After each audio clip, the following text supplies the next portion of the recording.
You're listening to the Bombad Generals. General? Oh. Hello everyone and welcome back to another episode of the Bombad Generals bi-weekly edition. We're getting our feet under us slowly. Last time there was a recording hiccup, this time salvaged it just in time. Daylight savings across continents. Difficult. So lots of learnings so far. But nothing can stop a Gungan. Of course, I'm here with Mr. Seth. Hello, Seth. How you doing? Hello there. Hello there. I'm great. How are you? Loving life. It's sunny. It's been sunny for the past week and a half here, so I'm getting it in before winter. But good stuff. No one cares. No one cares about how sunny no, it is. Who cares about us? They only care about Legion. Western Norway. Yeah, Legion is what we're all here for. And what are we here for today? It is another OUFL, because I don't know, this one was one I'm excited about. Personnel upgrades. Personnel. And I wanted to save, I didn't want to ask you this in the pre-show because I want to hear your thoughts. Is right now like a heyday for personnel upgrades? Ooh, I think in some factions, yes, but not all factions. Like, I mean, we can get down to like, we won't talk about all the specifics, but like, I don't see a lot of like in Rebels because you don't want to just invest in their white dice. Like, I've heard like someone say like the more points, you don't want to invest points in like white dice saves, like, which I totally understand. Sometimes you have to, but and not if it's Rebel Core. You know, yeah, exactly. If you want to toss an extra Wookiee on or something, great. But that's one thing. But for Rebel Core, no, you don't want to do that. But Captain like, DLTs, I guess, used to be that. The OG, were they like the first personnel upgrade that really? I mean, medics have always been a thing. Yes, but they were all really expensive though. Yeah. They've come down in cost, I think. I would say this isn't really a heyday for personnel more than I think it's just a heyday for medics. But I know it's like always been a heyday. All the Shadow Collective, I feel like they go hard into like the Pikes, the Black Suns. I'm not sure what Ewok lists are rocking on personnel wise, but you know, droids, okay, maybe not. Yeah, maybe it's just clones. Maybe it's just because I'm playing more clones recently. And it's just one specific personnel for clones. Well, yeah. I do think when I'm building Empire lists these days too, I'm putting personnel in quite a bit, and they will show up a bit on my list. So maybe, the red saves, going from 5 red saves to 6 red saves and just beefing up, I think is partly a response to the dice pools that we're seeing. It's true. Yeah. Yeah. Which I love the personnel upgrade because I just think it's having more models on the table is always so cool. So personally, and they can do cool things. Yeah, I think there's a lot. Yeah. Like the T series for the B2s, like it's a good upgrade. Mm-hmm. If only B2s were decent, maybe you can get by without them with Poggle, but yeah. Alrighty, I think I've got my overrated is much too spicy to start with, I think. So do you want to start with your overrated? My overrated? Yeah. So we kind of just talked about this, but okay, so first, my overrated is actually the T series and the B2s. Oh, look at that segue. Because B2s are overrated. Mm-hmm. Because I don't know, I feel like people say they suck. I feel, are they losing steam? Are they just overrated by people like us who don't play droids? Maybe. I guess we'll have to get someone like Tyler Carnes back in here, but right. I don't know. I still see it like in lists and everything. So I just think it's overrated. I still think Poggle's overrated. Like, I don't think he's going to be like a game-breaking unit with his command cards, nor is he going to bring life into B2s. We thought like, oh, we saw it when he first like was released and announced. We were like, oh, Cody's going to bring life into like the Saber tank, and you know that didn't happen. No. So like I think it's the same situation with Poggle. I think there's some niche situations, but like anyways, specifically and if Poggle is good, he has enough override and direct and all that you might not need the T series to ignore that AI. Exactly. as well. Exactly. So, anyways, I do think, again, going back to the personnel, I think the T series on the B2s is overrated. Whenever I see that, I actually love that. Like, when I see it on the other side of the table, because I'm like, oh, it's just a one less wound that I have to deal with, like for a B2s. So that's really nice. I mean, the reliable Surge might help you. I do think they might have been more of a liability when choke and like wound heavy scoping sniping, existed, for right? sure. Because they could be. I remember a game I had versus, I think it was against Karma back in the day, or taking things out of my own teammate. But when arc snipers still all got critical 1, and I just kept move tactical 1. Scope the T series. Scope the leader. Move, scope the leader, and just getting 2-for-1 value constantly in that game. So, and choke, you could kind of do the same thing. Obviously not as frequently. But both with those things gone, maybe that helps. But yeah, I see where you're coming from. Yeah. And again, like investing points into white saves, like I don't think that's ever a good thing. And B1s are just really efficient that I think any points you waste in B2s, I think is just not worth it. In my opinion. Are you ready for the spice? I'm ready. Like Overrated. I thought mine was just a little spicy, but I want to hear yours. I took overrated. This is truly, again, overrated. I went with clone medics. Oh my gosh. Get out of here. Could have been a contender for my favorite. But Wow. I think overrated. It's because I still sometimes see them in units that don't have heavies. And I think that's why I put them in this overrated. Because yes, they are great, but they're great because they can, for a good price, add a wound to your army with their heal, but also contribute extra dice in a unit that's going to be shooting anyways.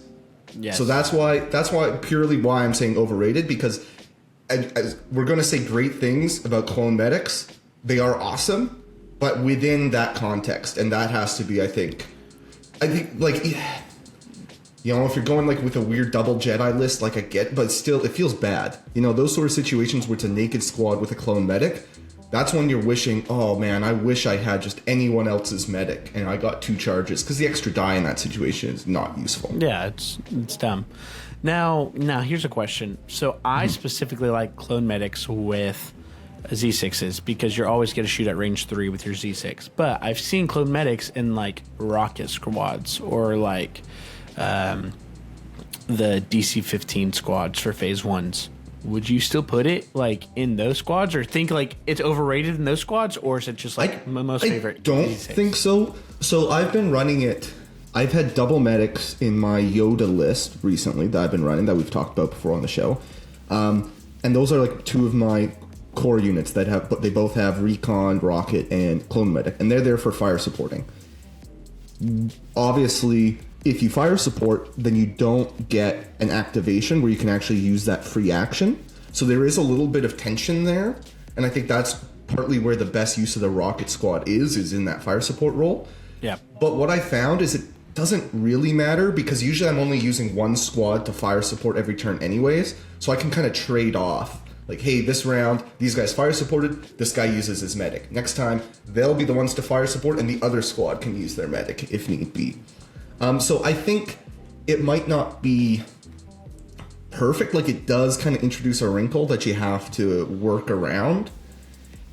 But I don't mind it at the end of the day. I'm not worried about it. Like, I still love it when I get to that range 3 fire support off, getting that extra die from the medic. Oh, feels good. Feels real good. Chef's kiss. But yeah, I could agree with you on that. Like, again, like the 15 extra points on just like a naked squad, not worth it. For 1 heal? For 1 heal, not worth it. In a double Jedi list, maybe, again, but it doesn't Still overrated. Yeah. Double Jedi overrated. Oh, what? Okay. Come next. I had like 3 things for underrated, or maybe 4 things. I guess the first one I would talk about is the Imperial officer and kind of the rebel officer. to an extent, but obviously Yeah. less good because the Rebel chassis Even are less more good. like a year ago, probably, but yeah, not as. But like the one that gives courage, not the Okay. So the one that's based Not the off tapping of the one. Imperial Salt. Yes. yeah, Get it. the one that uses like the actual like it Yes. can be your commander or it can go in a squad. So not the captain. that raises courage and Rebel gives officer. inspire. Yeah. Yeah. That's good. But I'm saying Imperial. Imperial is my choice because Yeah, that's what I put down for my underrated was Imperial Officer. Spoiler alert. yeah. Oh, nice, beautiful. Because you can put them in.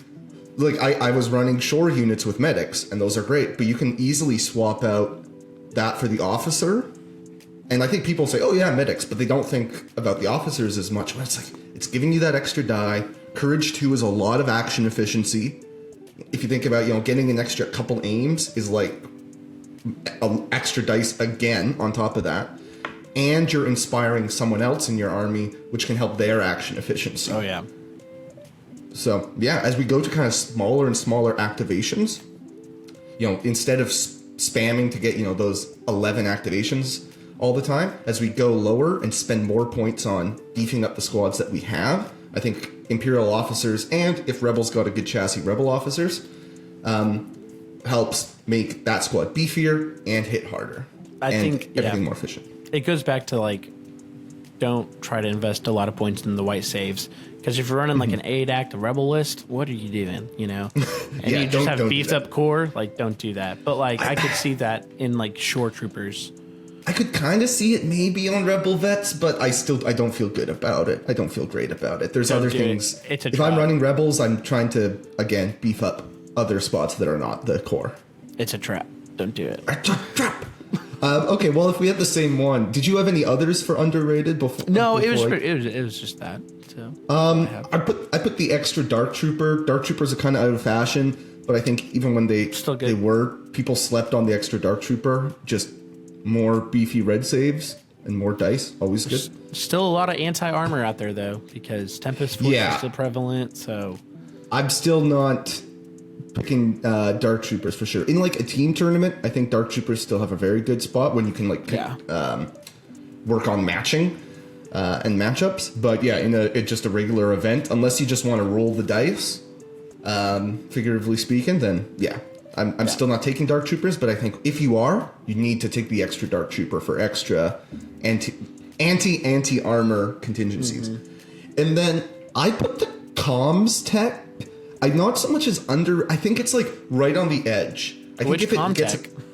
all of them, all of the comms techs. Okay. I would say because if they just get a little bit cheaper, now that you have emergency transponder, that opens good. up a lot of things. that's true. Because it's so cheap.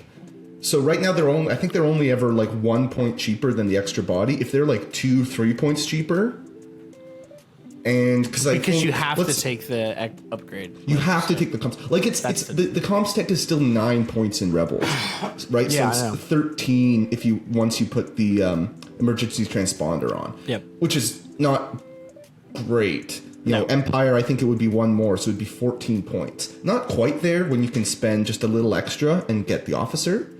But once that gap gets a bit bigger, I think it has play because it can be used to remove a suppression, so it helps your action economy there. It can be used to give yourself an aim or a dodge, so it's got lots of uses. So I'd say it's something I'm going to keep a watch on whenever we get the next points update. Like, hey, has the comms tech gone down? Yeah. I'm with you. I could see that. I don't think they'll bring him down. I hope, but yeah, I would rock it to comms tech with emergency transponder. Not over a medic Alrighty. right now, but yeah.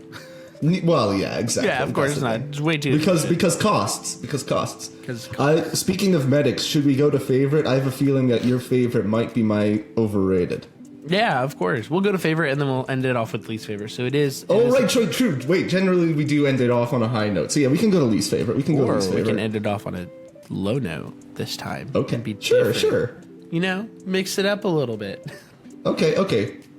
Back to square one. Favorite. So yeah, so it is my favorite is the clone medic, mainly because one, I run clones, and two, I almost always was like, okay, I always like, you know, like whenever you're building a list, like you just put in like the first 4 things and then you build it out from there.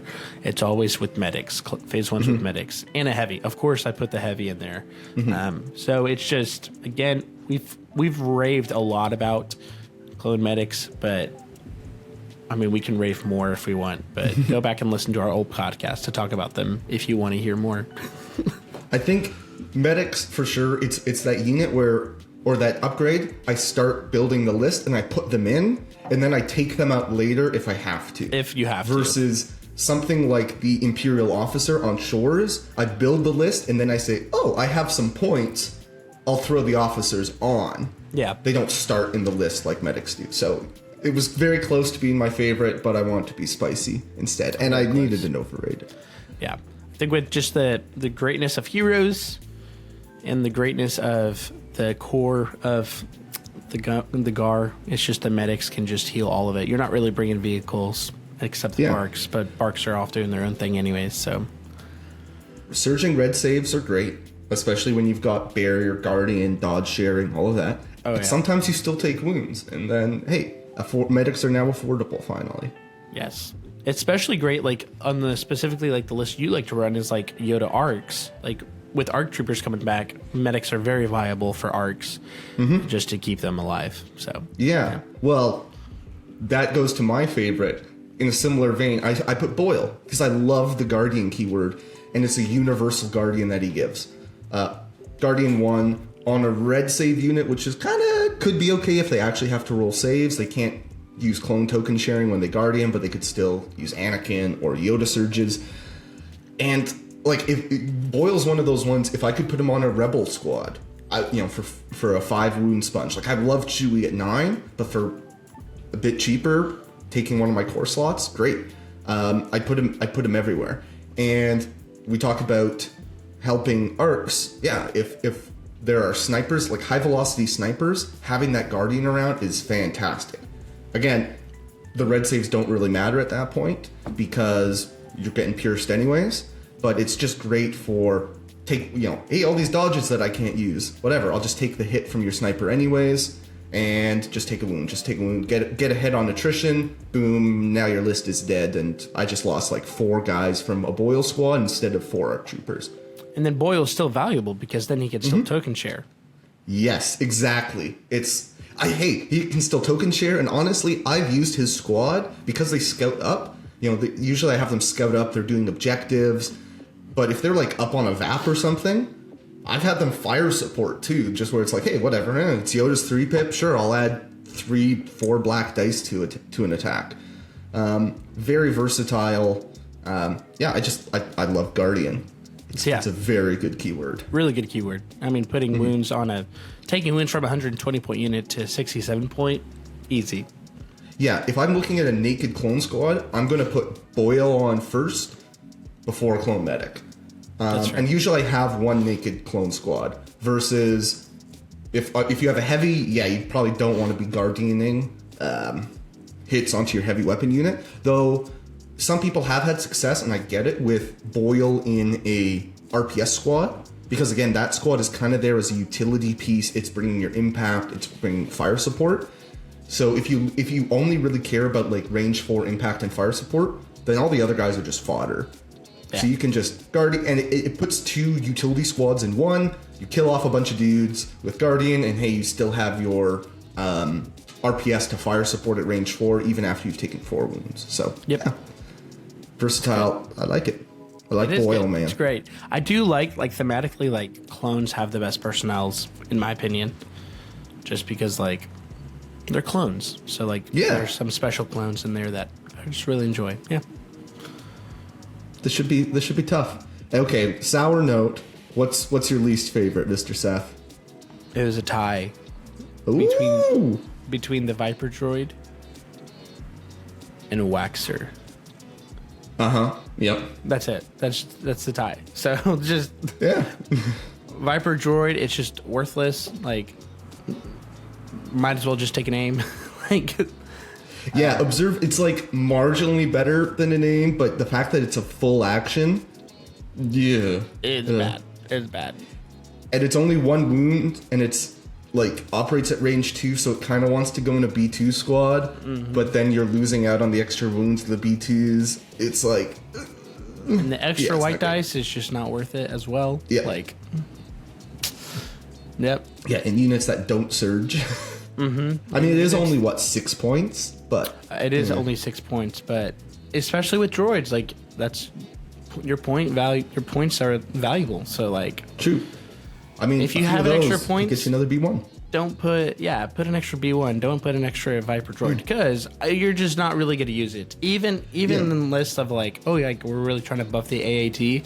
I don't think it's worth it. Just Put a repair droid. Just pay a bit more for a repair droid. I almost put that as my least favorite, not because it's terrible, but because I hate seeing it across the board. Where there's an AAT and like a bunch of PKs. I'm like, this sucks. Yes, it does suck for sure. But yeah, Viper and then Waxer. I that could have easily been my least favorite. I did put down Viper droid because I didn't want to have all clone stuff, and then I didn't write down Waxer for that. But I also did write down one clone thing, which is the clone engineer, because that's 14 points still, and for 1 point more, I can get a medic, which helps the really good things in my army. Like in clones, the good stuff right now is just not stuff that you want repairs on. It's stuff that you want heals on. And 1 point is, you're gonna find that 1 point. Yeah. And if you're investing all your points to keeping the Saber tank alive, what are you doing? And like R2 is honestly still not terrible if you just want repair. Yeah. With like a weird potential alternate victory condition. Mm-hmm. Yeah, like. Yeah, I'm not a fan of the clone engineer. I think I have like 3 boxes of that expansion, and I have not assembled any of the clone engineers from it at all. I've assembled them, but I haven't primed or painted. So I was like, I've assembled one because they look cool. I do like the look. They look of them. cool. Yeah. They do look cool, but The extra armor they've got going on. yeah, That's fair. It's nice. It's nice. Okay, so That's I think we got it OUFL. all. Personnel again, like it's see and play. I think it is a overall probably slightly more personnel than we've seen at any other point in the game right now. But I guess that is being driven mainly by Republic. If you're playing clones, think long and hard about shoving some personnel in there. If you're not playing clones, well, maybe think about it, but maybe don't. Yeah, not mandatory. Unless you're Shadow but Collective, like. yeah, love it. If you're Shadow Collective, oh yeah, you got to run. I'm surprised our favorites wasn't like the Capo, like the But, like, because like it's good. It's also yeah, not and there's- needed. So Depending on the list, it's not needed. Yeah, if you've got the other guy. Mm-hmm. Alrighty, so that was a nice quick OUFL. I think we'll go to break and then we'll come back with a quick, nice little segment in our 101 series talking about dice. Everyone's favorite thing. Dice 101. Dice 101. You may have heard that T15s are obsolete. That's bantha poodoo. Come on down to Watto's used speeder dealership. We've got T15s and they are priced to move. You won't find deals like ours anywhere else in town. They're priced to sell, sell, sell. We know that marketing tricks don't work on you, only money. Mention the Gungan sent you. Welcome back to the Bombad Generals. We hope you enjoyed the OUFL segment, and now we're going to transition into Dice 101. Okay, so this whole segment is training you how to roll the dice effectively so that you get paint. All the paint. All the crits. paint. Yeah, exactly. So you got to hold your hands in a specific... No, I'm just kidding. That's not what we're doing. So, Matt, what are we talking about with Dice 101? Yeah, so this was one that I really want to talk about. I think we so first we'll just talk about the basics math behind it and kind of some quick mental shortcuts on how to math up your dice. But then I wanted to pick your brain and kind of talk about our thoughts on in the game when we kind of think when we're estimating probabilities and what we're comfortable with and what we're not comfortable with, and that'll make a little bit more sense when we get to some examples. But let's just talk basic math. Every single attack die has one crit. One crit. One crit and one surge. So if you are rolling if you don't have surge to hit crit or critical, you're looking at a crit about every 8 dice. All right, so just, you'll have shots that get 2 or 3 on maybe, a Z6 shot, 10 dice. Maybe you'll get 2 or 3 crits, maybe you'll get 1, maybe you'll get none. But about every 8 dice. If you do have surge crit or critical, then you're looking about every 4 dice or so you should get. So someone like an unnamed Bosk shot, he's got surge crit, he's throwing 5 dice. You're looking at like only 1 crit and maybe a little 1 and a bit crits on average. So that's just kind of like a good spot to anchor yourself, because there's definitely times when you're kind of fishing for crits. Or T21 shot with the Shores, T21B, or with the CMO 93 from the Vets. You're looking at about 1 crit. And then, other than that, white dice, there's also 1 additional hit. So if you have Surge, you're looking at 3 good results, 3 paint out of 8. If you're looking at black dice, there's 3 hits, so you're looking at 5 paint out of 8 if you Surge, or 4 if you don't. And then red dice, you're looking at 7 or 6, depending on whether you Surge or not. Surging. So the easiest thing to do if you're going to make an attack is you just add up all your probabilities. So let's say I'm really easy. I'm running a Saj. She's got 8 black. She doesn't Surge. Each black die is half a hit. So on average, an unaimed, unmodified shot from a Saj is going to do 4. Right? That's kind of how you can look at it. Actually, average is going to be 5, by the way. For average is... She doesn't Surge, though. That's right, she doesn't. I'm sorry. I'm doing the odds. It is 4. I apologize. There you go, see? I have one. Oh, come on, Seth. That was our simple example. Ignore me. Yeah. Do you want to talk through the defense dice, the math on the defense dice? Yeah, so it's just 2 defense dice. Your white dice is it's only 2 sides have paint, 1 with a block, 1 with the surge. So it's if you don't surge, it's 1 in 6 chance. So if you're rolling 6 dice, you're gonna roll one block. Yeah. This is why you don't like good old like Wookiees and droids. Wookiees and droids. And then if you're running if you have the surge, then it's a 1 in 3 chance, so it doubles it. Again, if you're rolling 3 to 6 dice, if you're rolling 6, it's gonna be like 2 blocks. And there's that. And then for defense, it's a 50% odd chance without the surge, and then it is a 66% chance with the surge. So 2/3 and 50-50. So it's really good to have red surging saves if you don't know that already. Yeah. Only 2 blink. It's exactly. So in our example, if Asajj is attacking a naked stormtrooper unit. Yep. She rolls 4 hits. On average, they will roll 4 defense dice. On average, they should hit 2 of those, blank 2 of those. And then you pierce 2. Exactly. And then pierce should do about 4. Anyways, we won't talk about pierce right now. No, you can still talk about pierce. Yeah. And then the only other math thing, kind of basic statistics wise, let's say you're rolling 2 white dice. Mm-hmm. So you're looking at, you have a Courage 2 unit and you're rallying and you're saying, hey, what are the chances that I take off at least 1 suppression so that I get both actions? You can do that really quickly if you just kind of think about your, the chance that you blank out on both of the dice is honestly the easiest way to do it. So each white die has a 2/3 chance to blank. So you do 2/3 times 2/3, multiply the top of that fraction, 2 times 2, 4, multiply the bottom, 9, 4 out of 9. Ninths are a great one because it's just the top repeated forever. So 4 out of 9 is 0.444444, or 44%. So a little worse than 50-50 that you blank out. So actually it's a bit better than 50-50 that you get both actions. Mm-hmm. Or, let's say I'm attacking a clone unit, or not a clone, a rebel trooper, and I have 2 hits and I could spend an aim or I could not. 2 hits, if I just need to do 1 wound, there's just the unit leader left, then again you could say, hey, if I want to, the only way this guy survives is if he saves both. A 1 in 3 and a 1 in 3, multiply together, 1 in 9, 11%. Okay, I'll take the 11% chance. Or, saying rally, if you've got 2 suppression, the chance you rally both off is 11%, pretty low. But 10% things happen once or twice a game, depending on what they are, right?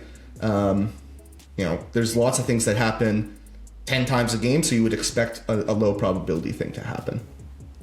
So that's just like the very basic math. You can sit and look at dice to your heart's content. Use Tell Me the Odds. I do think it's good to just have some shortcuts in your mind, and kind of practice some of those basic numbers for when you're in a game to make those decisions. But yeah, the real thing I want to talk about is when you're, I think this is especially pertinent for clones because token sharing exists. So it's not always, if a rebel trooper attacks, you're always going to spend a name because no one else is going to use it. I think it's especially pertinent for clones who are pretty popular right now, and it depends for dodges. But so Seth, let's say you're attacking with Anakin. He's got, or Yoda. He's got 4 red dice, Yoda. Red dice, 7 out of 8 on Yoda. That's pretty much a hit. Do you go in and you say, hey, I'm going to expect Yoda to hit 4 for 4 every time? Or Anakin, I'm going to plan for 6 for 6. Kind of what do you mentally think of as like your expected, your high, your low? So whenever I'm in the game, I always expect to do, if you have like a really close, like it could be go either way, I always go lower just because I'm like, I would always hope lower, just because dice are very variance and hope for the best, but prepare for the worst. So with Yoda, I'm expecting 3 hits. Just because that's normally going to happen with the surge to crit. Again, my red dice don't blink, so that's really helpful. And then the 4th hit is really is nice to have there, but not expected. And now if I'm attacking armor, which is having a lot more, I don't expect to get a crit. I'm just expecting to get the impact 2, honestly. The extra crit is like, oh man, I really hope for this, but let's just prepare for 2 wounds. Exactly. On average. Yeah, you talk about rounding down. I say for me, in all dice situations, and this is like the whole thing why I want to do this segment, I guess, is I think it's very helpful. It has been helpful for me. I always imagine what's kind of like the average scenario and then make it 1 worse for me and 1 better for the opponent. Yeah. Right? So, yeah, attacking armor, Yoda on average, he should get 2 hits and 1 crit because he's got surge crit, he's rolling 4 dice. 3, okay, I'm going to plan for 2. Yes. I'm attacking a squad. I'm expecting 3. They'll roll 3 defense. Maybe it's stormtrooper. Maybe it's clones. Clones, they often should go 2 for 3. Okay, now I'm going to expect 3 for 3, so I'm only going to get my Pierce 2 through. Right? Kind of always add 1 for the opponent, 1 less for me. So example, you're shooting a mortar. Mortars have 3 wounds. So I'm kind of thinking if I'm shooting them with an arc sniper, they've got Pierce, then I need to make them roll essentially. So 4 defense dice would roll down to, they would block 2, take 2, and live, and then I pierce 1, and that kills them. So 4 is about on average. So I'm going to spend aims to make sure I get 5 pierce 1. To buy myself that upside of, hey, if they spike. Would you say that's pretty a similar approach to how you're taking? Yeah, especially if you're really trying to kill the unit. I'd rather spend the extra to take out the activation than I'm just gonna hope, and then you put yourself on your back foot because you didn't kill it because you expected the average and the average did not happen. So I always round down and then okay. And then if they roll really good, then it's they just got good luck. Can't do anything about it. Yeah. There's going to be exceptions. Maybe you have to bank on you're stretched thin on resources and you can't commit those extra aims. So you just say, hey, I have to bank on things going my way. Or, hey, the whole game rides on this. I'm going to spend every single aim I have available, no matter what, to make sure this unit dies. Yep. Right? So there are going to be times like that, but I think turn in, turn out, you don't want to overdo it, because if you spend 3 extra aims that you didn't have to, that's 3 aims that could have gone into another attack. but you also want to remove units from the board. Yeah, especially early game. Like, if that happens early game, I'm probably spending resources to take an act early game. Yeah. Yeah.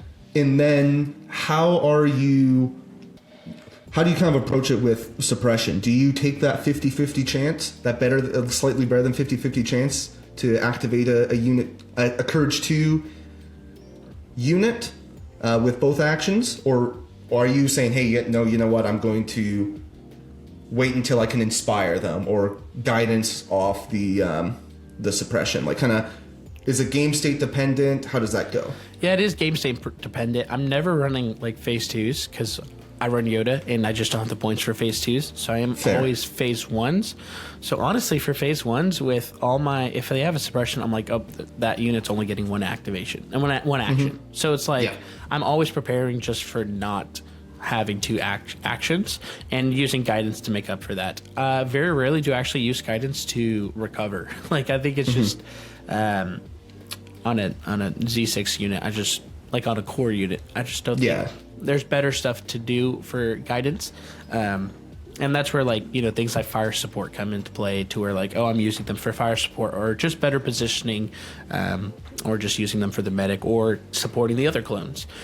So it's always a hope for me, for my Courage 1 to, like, rally, but I'm never expecting it. Now, back when I was running phase 2s, like with Rex, way back in the day, back when I was a kid, there wasn't, the only Inspire we had was Rex's 3-pip.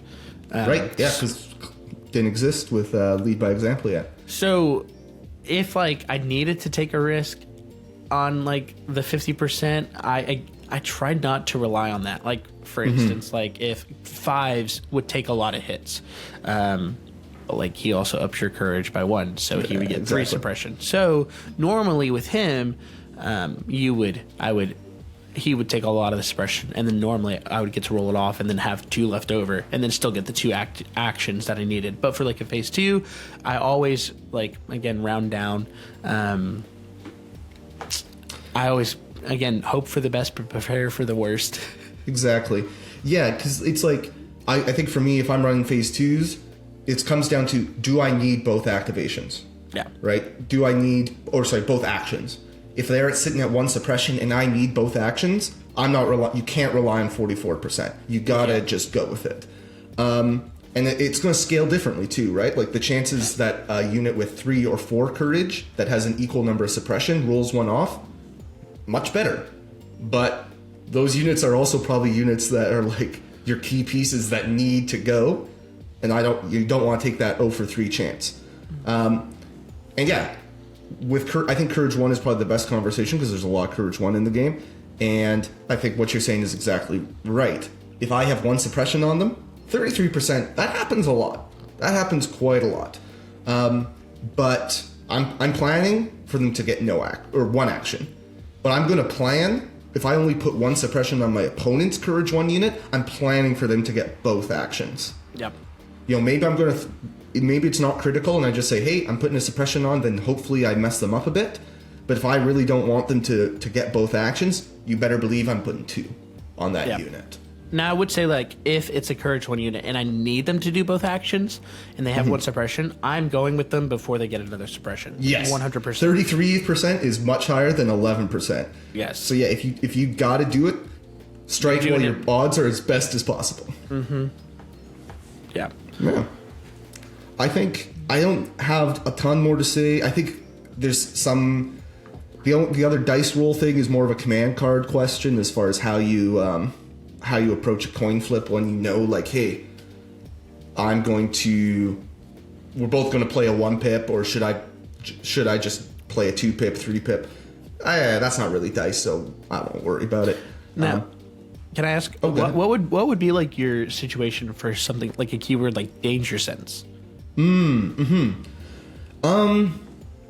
It kind of comes down to danger sense is a lot of stuff, really.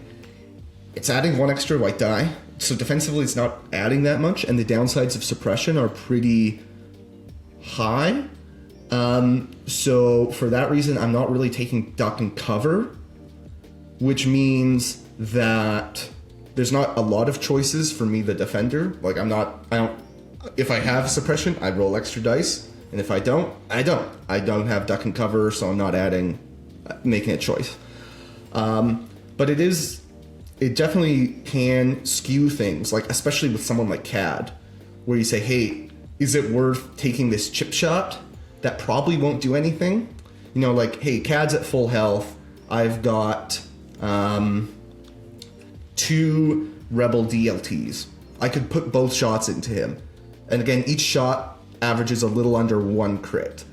So between that, the first shot, I might just give him suppression. Maybe I sneak a wound through. Second shot, I probably don't sneak a wound through, even if he gets even if I get the crit. It's probably not worth it. There's probably better things. So it's definitely, I think Danger Sense is a situation where if I'm going to hit you, I want to make sure that I'm hitting you for big dice pools, because rolling 6 defense dice versus 7, it's not helping your odds all that much, in a sense, versus rolling 2, 3, 4 defense dice against 1 hit. You know, Danger Sense is a lot better for chip damage. And then we've talked before about Impervious and Lethal. It's better to just make them roll more dice with a higher upside. Say roll for 2 versus 1 pierce 1. They're rolling 2 anyways. Make it so that if they blank both, they take two wounds instead of 1. So that's a pretty common situation that you might find these days with all the Lethal and Impervious flying around with certain lists. But if you take anything away from this whole episode, plan a little bit worse than average. Don't plan for the worst case. I'm going to blank out all my red dice, because that's just, you're not going to succeed that way if you just assume the worst case scenario. Yeah. But again, that's why Force Push is good, because it gives you upside risk. You know, it mitigates downside risk if things go horribly wrong. But plan a little bit worse for yourself and a little bit better for your opponent. And if your decisions still make sense in that context, then more times than not, you're going to come away on a good side. Yeah. Because you're not letting dice screw you unless they get extreme. Yeah. Then it's just out of your control, and you'd be like, it's a dice game. Like, it's a dice game. It happens. It happens. It'll happen. There's going to be a few times in a game where things will spike your way, and a few times when it's going to spike your opponent's way, and that's just how it is. It's just how it is. Yeah. Good combo. I like that. I like that. Yeah, No, that's there you go. Yeah. So again, talking about the perfect cuppage to like hold. Yeah. No, I'm just kidding. You got to do the little dice thing where you, and then it's all stacked up. You got to blow on it. You got to, but if like you have your significant other by you, got to have them blow on it, Unless you're rolling bad, then like you got to get rid of them or something. I don't know. Yeah.